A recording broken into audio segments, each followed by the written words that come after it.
Five TV ఛానల్కు స్వాగతం. నేటి ముఖ్య వార్త. అందరికీ నమస్కారం.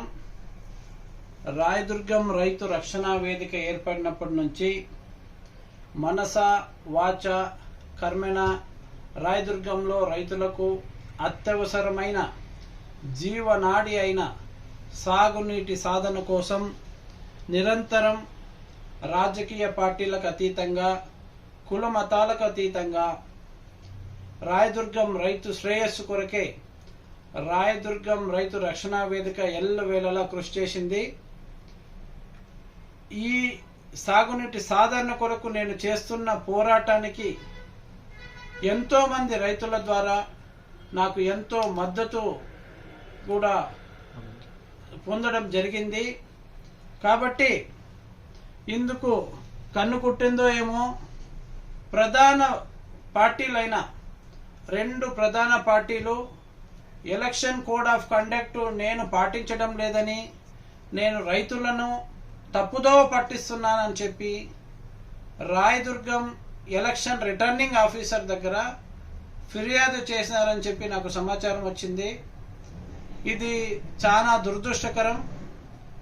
నేను ఈ రాయదుర్గంలో 2 లక్షల పైగా ఉన్న బీడు భూములు, 2 లక్షలకు పైగా ఎకరాలు ఎలాగైతే వర్షాధారం మీద ఆధారపడి ఉన్నాయో దానికి కంటిన్యూగా సాగునీరు అందేటట్లు చేయాలనే ఒక తలంపుతో రాయదుర్గం రైతు రక్షణ వేదికను ఏర్పాటు చేసి పల్లె పల్లెకు తిరిగి రైతుల్ని కలిసి రైతుల్ని చైతన్యవంతుల్ని చేస్తున్నాను. నేను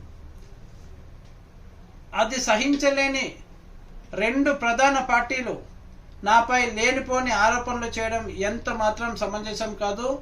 మీకు చేతనైతే బై ఎనీ ఛాన్స్ మీలో ఎవరైనా ఒకరు రాబోయే సార్వత్రిక ఎన్నికల్లో ఎమ్మెల్యేగా విజయం సాధిస్తే మీరు రాయదుర్గం రైతు శ్రేయస్సు కోరి ఏం చేయగలరు అనేది ప్రతి రాయదుర్గం రైతుకి మీరు చెప్పుకోండి, కానీ ఓట్లు అడగండి. కానీ ఏమాత్రం పక్షపాతం లేకుండా నిస్వార్థంగా, నేను రైతుల పక్షపాతిని, నిస్వార్థంగా రాజకీయ పార్టీలకు అతీతంగా కులమతాలకు అతీతంగా ఒకే ఒక్క సాగునీటి సాధన కోసమే ఆ తపనతోనే నేను రైతుల దగ్గరికి వెళ్తున్నానని మీకు కూడా తెలుసు.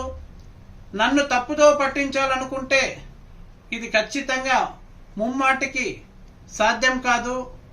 నేను ఒకే ఒక టార్గెట్తో నేను ముందుకెళ్తున్నాను. ఆ టార్గెట్ నేను ఖచ్చితంగా రీచ్ అవుతాను.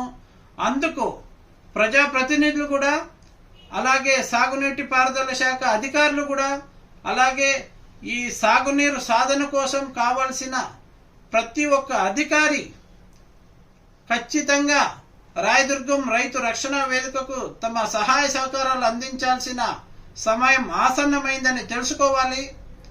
మీరు ఎమ్మెల్యేగా గెలిస్తే మీరు ఏం చేయగలరు అనేది రైతులకు చెప్పండి.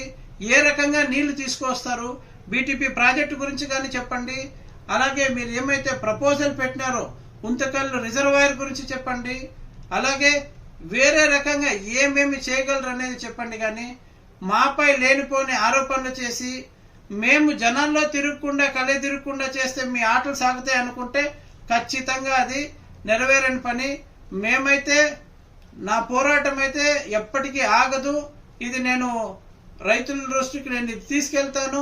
ప్రతి రైతుని, నియోజకవర్గంలోని ప్రతి రైతుని కలవాలి, ప్రతి రైతుకి ఉత్సాహపరచాలి, ప్రతి రైతుకి మోటివేట్ చేయాలన్న ఉద్దేశంతోనే రాయదుర్గం రైతు రక్షణ వేదికను నేను స్థాపించడం జరిగింది. నా ఈ ఉద్దేశం నెరవేరే వరకు ఈ పోరాటం ఆగదు.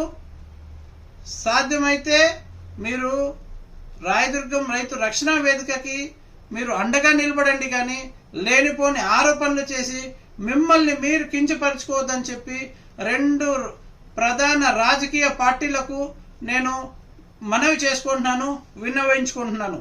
Thanks for watching this video.